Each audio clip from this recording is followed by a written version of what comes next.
Bismillah, wassalatu wassalamu ala rasulillah. Rabbi shrah li sadri wa yassir li amri wahlul uqdatan min lisani yafqahu qawli. Rabbi yassir wa la tu'assir wa tammim bil khair. Madina Arabic Book 2, lesson number 9. And in this lesson, the focus will be on mansub, the nouns that are mansub. We will deal with different ways or possibilities of the noun when it can be mansub.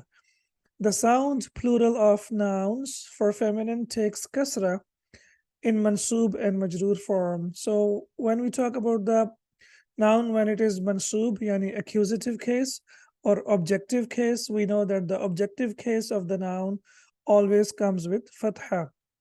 For example, we say in the subjective case, marfu', we know that the noun has three cases: marfu'un, mansubun, wa majrurun. Subjective case, objective case, and after the preposition. So when the noun is marfu', it comes with dhamma, as we say as-sama'u. And when it is mansub, we say as-sama'a. And when it is majroor, we say as-sama'i. And if it's a singular noun, we know that it takes like dhammatan, fathatan, and kasratan. For example, we say zaidun, zaidan, and zaidin.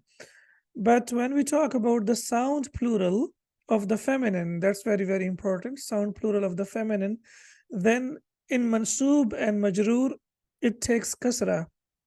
Whenever we talk about the feminine sound plural, it takes kasra when it is mansub and majroor. For example, we say as-samawatu, as-samawati, as-samawati.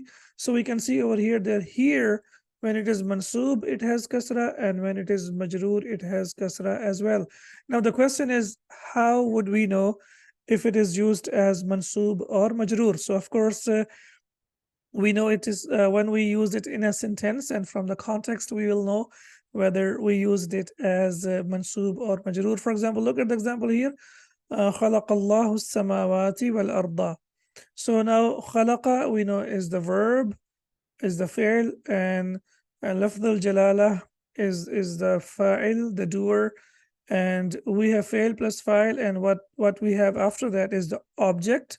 And we can see here that the object is always mansub. Object is always mansub, but here it comes with kasra because it is the sound plural of sama.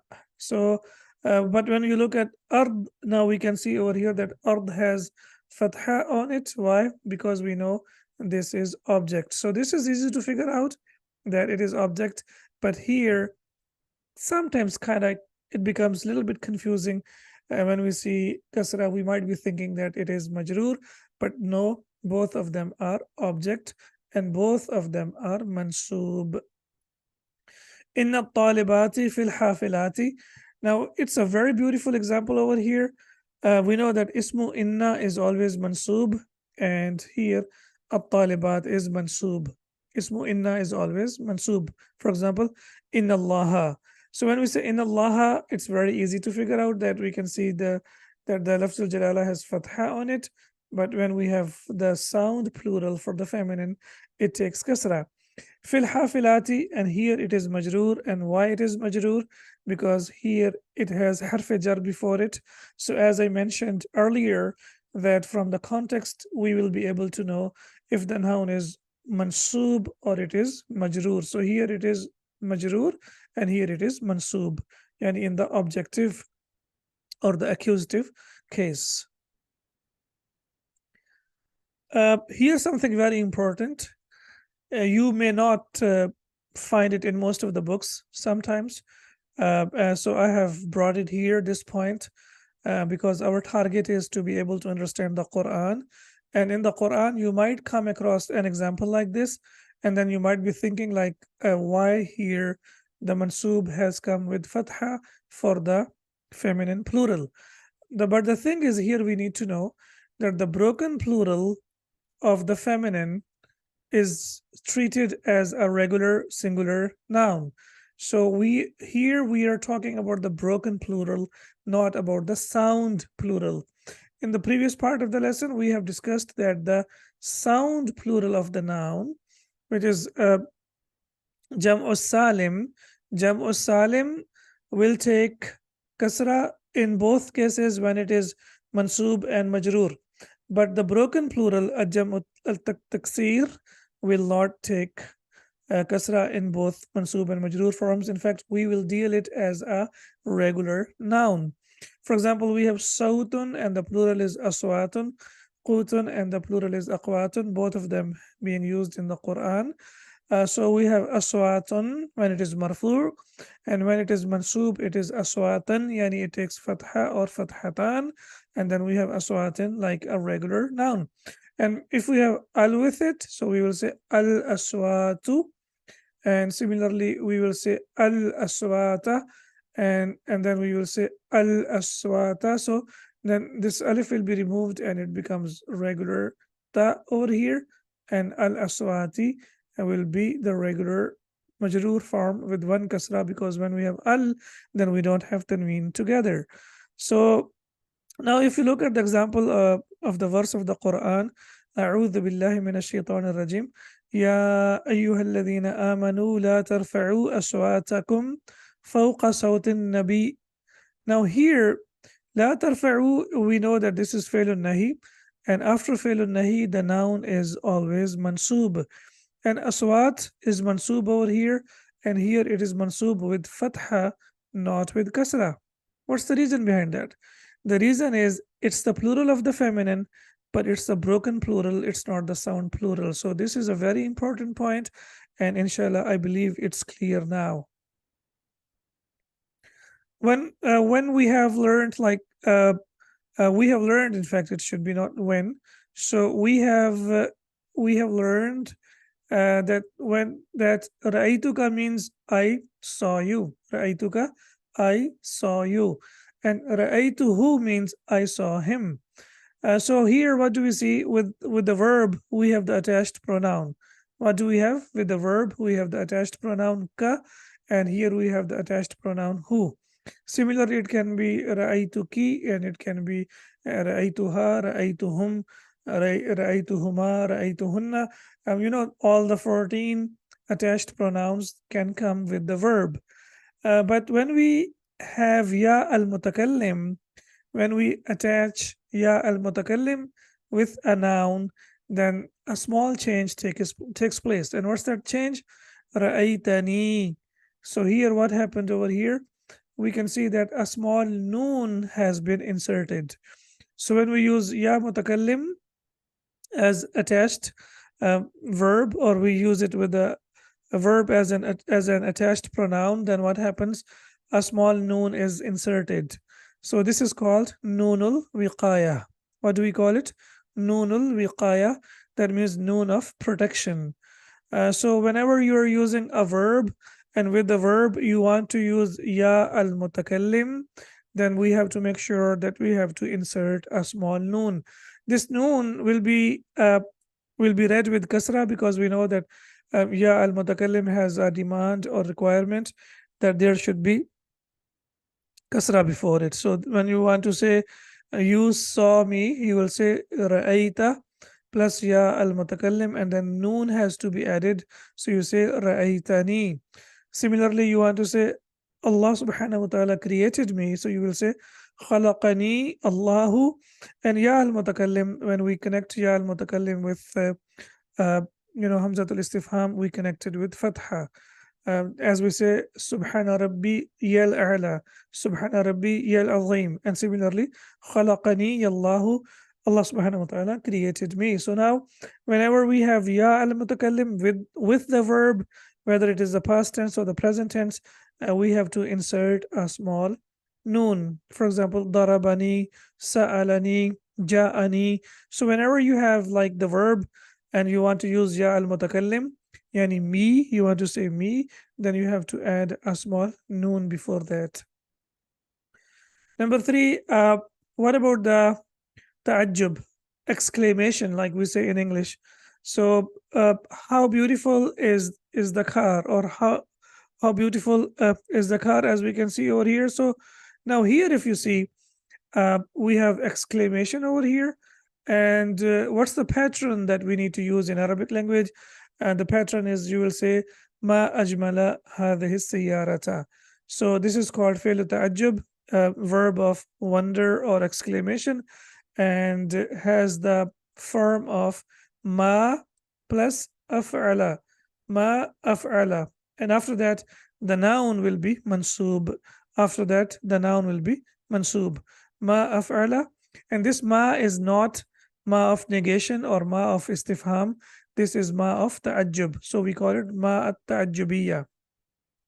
So the pattern is ma plus af'ala, and we can see that the attached pronoun who here is a nasb pronoun, or it is mansub. We know that when it is mansub, the ending will not change because it is a fixed damir. So if you want to say how good you are, you will say ma atyaba ka. Atyab, and after that we have to add ka, ma atyaba ka. Similarly, you say how poor she is, so we will say ma afqaraha, how poor she is. And similarly, you say how numerous the stars are, ma aktharan nujuma. So now we can see that after this, the noun will be mansub. We are discussing about what? Mansubat. So in mansubat, this is another way or another position in the Arabic language when the noun will be mansub. And similarly, you say ma ashala hada darsa, how easy or how easy this lesson is. So the pattern is ma af'ala, ma af'ala, and after that we have a noun, and the noun is mansub. If we have a noun, the noun will be mansub, and if we have the attached pronoun, the attached pronoun cannot be changed. And the example from this of the attached pronoun with the same expression, قُتِلَ الْإِنسَانُ مَا أَكْفَرَهُ. So now we can see over here, ma akfara, ma af'ala, the same pattern. And after that, we have the attached pronoun. This attached pronoun is mansub, but we can't change the ending because it is fixed noun. Damned is the man, how ungrateful he is. So now we can see here that there we have exclamation or at-ta'ajjub. Number 4, we have learned in book 1 that the noun after ya takes only dhamma. But when the noun is singular, ya hamidu, ya bilalu, ya ustadu, ya waladu, the noun has to be single. But what after ya, if we have the noun which is used as mudaf, then it will be used as mansub. So now if the noun after ya is mudaf, it is mansub. So another form of mansubat. So we say ya hamidu, but when you want to say the daughter of Hamid or the son of Hamid, or you want to say the brother of Hamid, so we will say Ya ibn Hamid, Ya ukhta Hamid. And we can see the examples over here. Ya binta Bilalin, O daughter of Bilal. So bint is mudaf and Bilal is mudaf ilayh. And here it is mansub. Why it is mansub? Because of Ya. Ya ukhta Muhammadin, O sister of Muhammad. And the same pattern, we have the example in the Quran. Ya ukhta Haruna, O sister, yani the descendant of Harun or Aaron. So as you can see over here, Ya, and after that we have ukhta, and then Harun is majroor because it is mudaf ilayh. But we know that this is mamnu min as-sarf, so that's why it will not take kasra. Ya bana akhi, O son of my brother. Ya Rabb al-Kaaba, O Lord of the Kaaba. So after ya, mudaf is always mansub. Ya Rabbal Alameen. Don't say Ya Rabbul Alameen, Ya Rabbal Alameen. Similarly, Ya Abdullah. So generally, the Arabs, you might have heard them saying Abdullah, Abdullah, ta'al huna, Abdullah. So you might have noticed that they say with fatha. And the reason why they say with fatha is they omit ya, but it is always there, so they omit it. So instead of saying Ya Abdullah, they simply say Abdullah. And in the next slide, you will see of the example of the same pattern from the Quran. And Ya Aba Bakrin, so here, O Abu Bakr, literally, O father of Bakr. So Ya Aba Bakrin. So now here we know that the noun Abu is marfu, Aba is mansub, and Abi is majroor. So we can see here that here Aba is mansub because the marfu form will be Abu and the Majroor form will be abi. In the Quranic du'as, like note over here, in the Quranic du'as, that's what I was mentioning in the previous part of the lesson.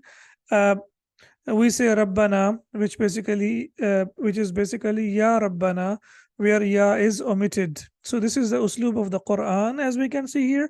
ربنا آتنا في الدنيا حسنة وفي الآخرة حسنة وقنا عذاب النار ربنا ظلمنا أنفسنا ربنا هب لنا من أزواجنا. So there are, I believe, around 40 Rabbana in the Quran, 40 duas that start with Rabbana, and all of them are Ya Rabbana. So Ya is mahdhuf, and this is the beauty of the Arabic language. And in the Quran, we will always find it as mansub. And the reason why it is mansub, because it is mudaf, mudaf ilayh. Rabba mudaf, and Na is mudaf ilayh. We have learned about the use of come in the previous part of the book, and we have seen that after come, in fact, we have learned in book number 1, yeah. So we have learned in book number 1 that after come, the noun is singular, the noun is nakira, and the noun is mansub. Singular, nakira, and mansub. For example, come riyalan indaka. But if you want to say become, when we have harf jar before it, then there are two possibilities. You can say become realan, and you can also say become realin. The meaning will be the same, but the ending will change. And the reason of ending of changing the ending is here both possibilities are permissible because of the preposition be. So we can say become realan and become realin. Both of them have the same meaning. Similarly, you can say fi kam yawman or fi kam yawmin. Both of them are possible. Then we move on to the next part, and we can see over here, we will talk about whenever we have the interrogative ma. We know ma has different types. For example, ma al-istifhamiya, we say masmuka. Then we have ma an-nahiya, ma dhahabtu ila al-amali al-yawm, I didn't go to work today. And then we have seen today ma at-tajubiyya, using ma for exclamation. And now we have here another type of ma, which is ma istifhamiya, but there is a change that takes place over here. When the interrogative ma, that is ma istifhamiya, is preceded by a preposition, the alif of ma is dropped. For example, li plus ma becomes lima. So what happened? Alif has been dropped, and why it has been dropped? And because of the harf jar li, lima. For what? For why? Min plus ma. So again, the alif will be dropped, and you know that the rule of the tajweed, when we have noon sakin and after that we have mim, then we have to do idgham. So idgham, so it becomes mimma, and similarly an plus ma becomes amma, and in the Quran we have amma yatasaalun. So as we can see over here, when ma al istifhamiya, ma of interrogation, very very important, it has to be interrogative. Ma of interrogation or interrogative ma, when it comes with the preposition, then the alif is dropped. Another very important note, you may not find it in the handouts or in some of the books, but I have inshallah brought it here for you. When the relative ma, which is called ma mausula, is preceded by a preposition, then alif of ma is not dropped. So sometimes in the Quran you see that the alif is dropped, and sometimes the alif is not dropped. So when alif is dropped, that means this is ma of interrogation, ma istifhamiya. But when alif is not dropped, that means this is a relative ma or ma mausula, which basically gives the meaning of like alladhi or allati, similar to that meaning. The difference between alladhi and allati is that alladhi is used for marifa noun, definite noun, and ma is used for nakira noun, for indefinite noun. That is the difference between these two, but they are used in the same context. Look at the example from the Quran. So we have min plus ma, and again after noon sakin, when we have mim, then it becomes the mushaddad. So we say mim, and you see the example from the Quran. الذين يؤمنون بالغيب ويقيمون الصلاة ومما رزقناهم ينفقون ومما رزقناهم ينفقون. Now here the alif is not dropped. Why? Uh, we and spend out of what we have provided them. So here it is used as ma al mawsula and not ma al istifhamiya. Again, a very, very important point that you need to note down. Now, why I always start the lesson with the main points first? For two reasons. Number one, Arabic language has many points. It's the language, every language has many points, many ideas. So what we should do, one rule, one example, one rule, one example. So especially if we have the rule and the example from the Quran, that will be perfect. So if you do like this, so in every lesson you have like 5 new ideas and 5 new examples from the Quran. So that will help you to have your own like notes and your own handouts, and the record of the main points of the Arabic language, so you can always go back and you can refer to it. That's number one. And number two, before starting the lesson, if we have the idea of what we are going to learn, then inshallah it makes the lesson easier for us to understand. The next point here is we have already learned the relative pronoun alladhi and allati, and we know that alladhi is used for masculine singular and allati is used for feminine singular. Now, if you want to make the plural, so the plural of alladhi is alladhina. It's used a lot in the Quran, and similarly, the plural of allati is allati. For example, الرجل الذي خرج من مكتب المدير مدرس جديد. But when you say الرجال, so you will say الرجال الذين. So you can also say that this is the sifa of الرجال. So masuf sifa. So noun and adjective. It is also used as an adjective. So we know that noun and adjective are always equal in number, gender, capacity, and status, four properties of the noun. So when you have الرجال, then we have to use الذين. We have to use alladhina. الرجال الذين خرجوا, and after alladhi and alladhina, there is always a sentence. It can be a verbal sentence and a nominal sentence. If it's a verbal sentence, we have to use singular verb. Alladhi and singular verb. But when we have alladhina, then the verb has to be for the plural, because the verb follows the noun. If the noun is single, the verb is single, and if the noun is plural, the verb is plural. And then we have الطالبة التي جلست أمام المدرسة بنت المديرة, and الطالبة. So after that we have used التي. And if we have الطالبات, so we will say الطالب اللاتي اللاتي جلسنا, and here we have التي جلست and we have اللاتي, and the plural is جلسنا أمام المدرسة بنات المديرة. So here we have learned that the plural of الذي is الذين, and the plural of allati is allati. Number 8, we have learned that the particle hamza turns a statement into a question. Hamzatul istifham, and the job of hamzatul istifham is to turn a statement into a question. For example, we say anta talibun, you are a student. But if you want to say are you a student, you will say anta talibun, right? Okay, now what if the noun following al has what if after hamzat al istifham we have al? Just to make it simple, if after hamzat al istifham we have hamzat al wasl, what do we call it? Hamzat al wasl. Okay, so what happens then if one hamza is mutaharrik, the first hamza is mutaharrik, and if the second hamza is sakin, then what we have to do, we have to change it into mad, and then it becomes for example, when we inshallah learn the verbs in the present form, you say akulu, I eat, akulu. So over there you will see that there is a mad over there. Similarly here, the first hamza is hamzatul istifham, and after that hamza is hamzatul wasl. It has to be hamzatul wasl, not hamzatul qati'. For example, anta, this hamza is hamzatul qati'. Yani what does it mean? Yani we have to read it.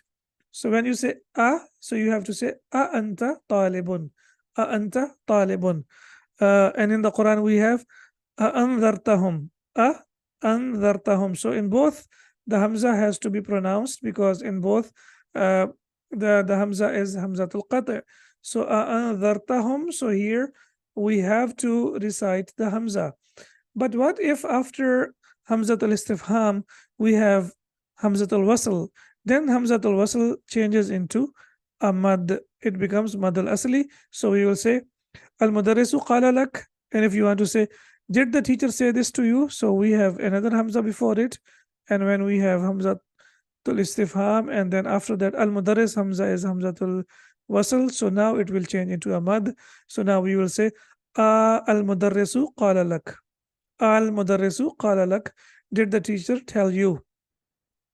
Al Yawma Ra'itahu. Did you see him today? So here we have basically Hamzatul Istifham, and then the second Hamza, two will become into one, and then it becomes it becomes a, as we can see over here, Mad al Asli.